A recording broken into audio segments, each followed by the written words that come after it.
So how do you change the look of the thruster, and how do you change some of the other properties on the thruster? I got these questions, so let me do a little video about that.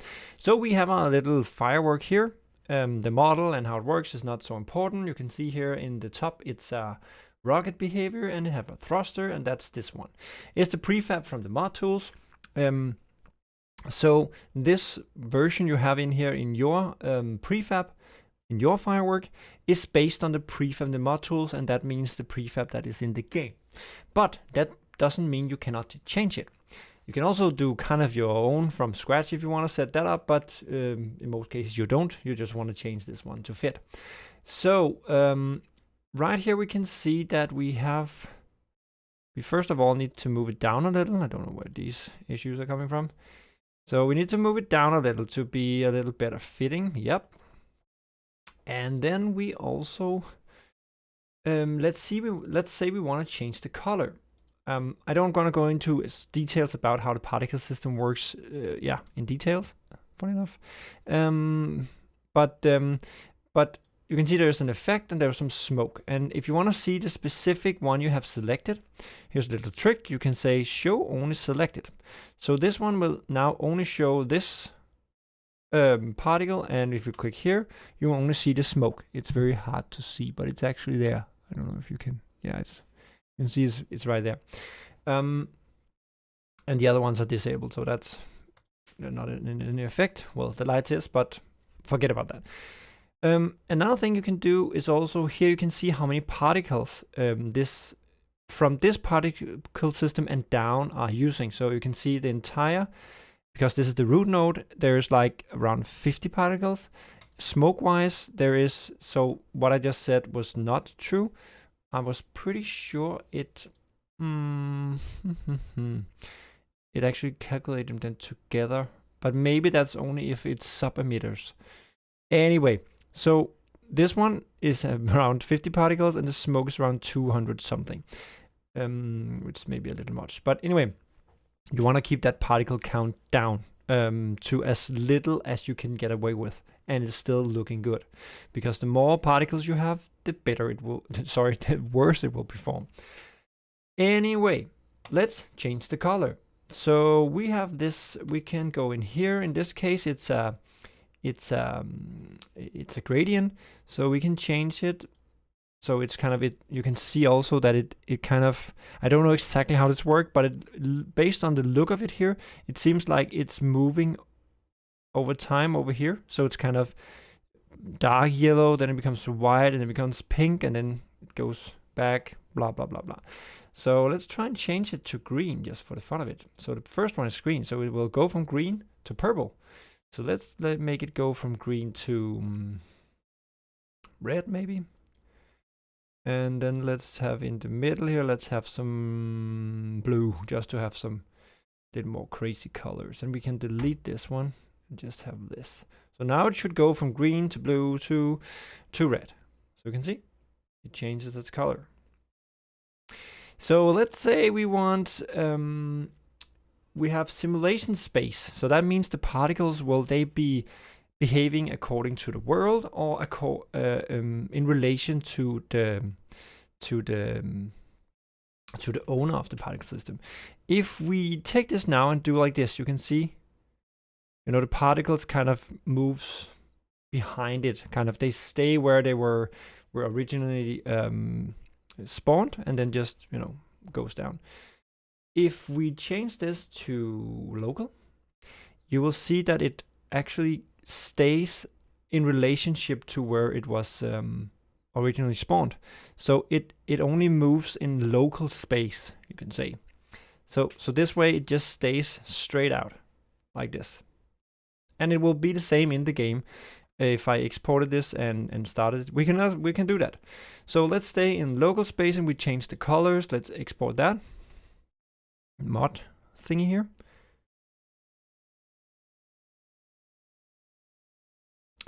And let's go into the game. We don't want that. Let's restart. So now you will see that the flame will go straight out. Also, when the rocket is kind of bending, it will be straight out from the rocket and not kind of falling behind. Or I don't know how to what to call it. So let's see here. Green, blue, boom. Let's see if we can make them fly a little more around. So you see, it just stays, you know, straight out. Again, there's no sound. Oh, I also forgot the music. But it just flies straight out. There was no sound because I turned down the sound in the game to not have that thing running in the background being annoying. Let's change it to world space and save it, and let's build the mod again just to show the difference.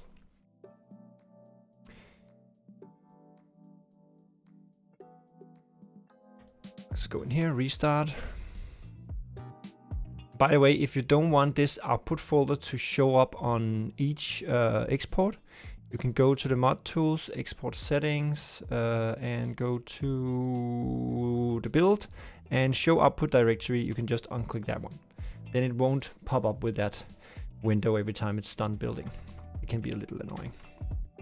So we do it like this again, and let's take one of them on the floor so we can hopefully see it kind of. Now that you can see, now the fuse particles kind of goes, yeah, behind the firework in a more fluent way, or whatever you want to call it.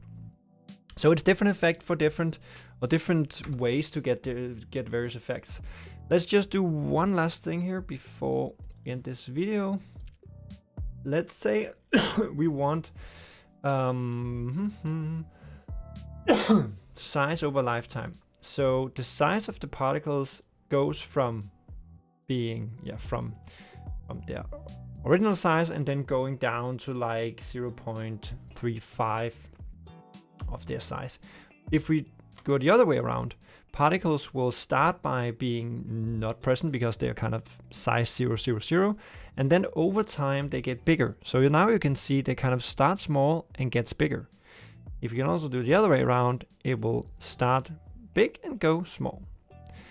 It's not so easy to see here because at the same time we have a color one that goes from fully visible to being fully transparent, and that's why they are kind of fading out at the end here. If we change this to, oh sorry, this is the alpha, sorry. So it goes from here.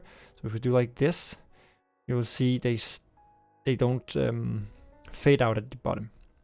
And if we move this, they will fade out earlier, hopefully. Not that much. Anyway, so that's how we can change that.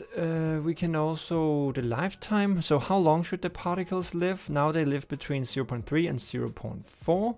We can also set it to 1 second. So now you will see some of them actually lives quite a while.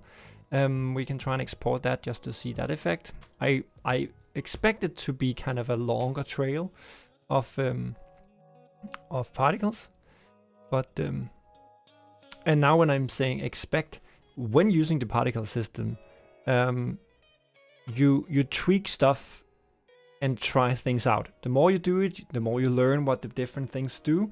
But it's not like, at least I'm not I'm not capable of just saying, oh, I'm thinking of this beautiful effect, and I know then exactly what knobs to change or what to set up, how to set that up. The more you do, you have a better idea how to do it, but it's always a tweaking game where you try things out and see the effect, and then you see the effect in the editor, and then when you think, okay, this is right, and then you export it and try it in the game, and then it's all wrong because you missed something. So that's just the name of the game. So here you can see now they have very long trails here. Let's take the firecracker. Let's take this China thingy. Let's see if we cannot get that to ignite everything. Whoa. So now we have these long trails with different colors. So that was basically it. How to tweak, and this goes on. This is the same for all the particle system. This was just the thruster thing. Maybe I can show one more thing, because the thruster top root level thing, if you don't look at the effect but the actual thruster here, you can set the force per second. That means how much thruster force it have per second. If we change that to, let's say, kind of almost half, we can also change the time. Right now it goes on for 2 seconds before the fireworks explode. Let's set that to 6 seconds. We can also change the curve. So as you can see here on this curve, it starts by applying full power, and then it goes down to like 20% of full power, meaning that the rocket will go up fast and then will slow down at the end. You can change the force mode, and yeah, you can play around with that. And thruster at precision. When you have a thruster, it will just take this object up here and then just move it, you know, apply the force forward according to that rigid body's orientation. I don't know how to explain that.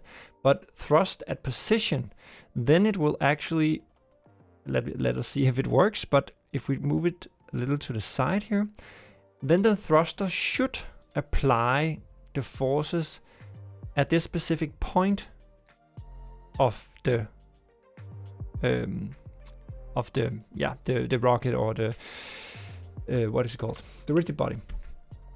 So I expect this to, we slowed down the power and we made it go for 6 seconds, and then we also check this thrust at position, and then we moved the thruster a little to the side. So now it should thrust in the side of it. So I would expect, let's see if I'm right, that if it can fly at all with that thruster power, I would expect it to fly, you know, in a circle, because it's pushing it to this. Yeah, you can see here.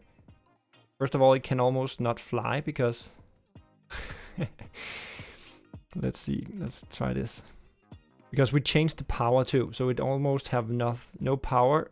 And you can see here it's spinning around because the thruster is now thrusting from that position, which we moved a little to the side. So the thruster is a little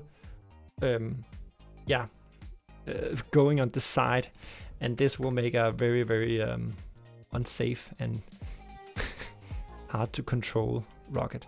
And you can use this, and I use this for, I use this effect for the propane tanks actually, to make them a little more unpredictable where they go. Even if they don't bounce into anything, you can see this one, even if it should just go straight up, it turns around because the thruster is a little off to the side. So yeah, that will be the last thing in this video. It's now 12 minutes too long. I'm out. See you in the next video. Bye.